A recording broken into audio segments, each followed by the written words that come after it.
je vais commencer par un chiffre. Être jeune, pour nous, c'est plutôt la tranche des 18-39 ans, ce que j'appelle le primo-accédant. Aujourd'hui, on constate qu'il y a 23,2% de la population qui souhaite acquérir un bien dans ce que j'appelle les jeunes. Alors après, la précaution, ou plutôt les précautions, ce qu'il faut, c'est se poser les bonnes questions dès le départ. Déjà, dans un premier temps, je dirais la stabilité professionnelle.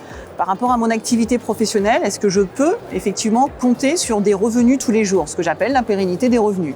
Dans un second temps, je me poserai la question. Donc, je souhaite acquérir un bien. Pour effectivement acquérir un bien, il va falloir que je paie une mensualité.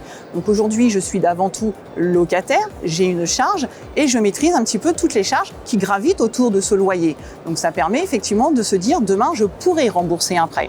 Et après, dans une troisième partie, c'est souvent, est-ce que je peux épargner par rapport à mon activité professionnelle, mes revenus, qu'est-ce que je peux faire? Une épargne de précaution pour mon avenir sur mon achat.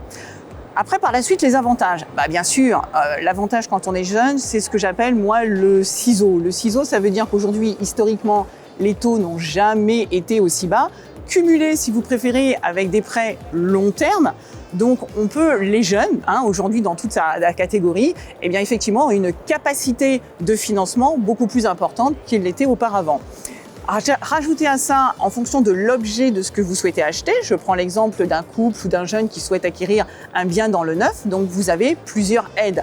Le prêt à taux zéro, par exemple, le prêt à taux zéro de l'État. Vous avez aujourd'hui sur l'île et sa métropole l'aide du prêt à taux zéro de la MEL, des prêts extérieurs où la banque, en fin de compte, vous fait un projet, vous fait un lissage. Donc tout ça cumulé, je dirais que plus on est jeune, plus vous constituez votre patrimoine et plus vous allez, dans un second temps, dans une deuxième vie, on va dire, acquérir éventuellement un second bien. Donc en conclusion, je dirais, plus tôt on achète, plus tôt on crée son patrimoine.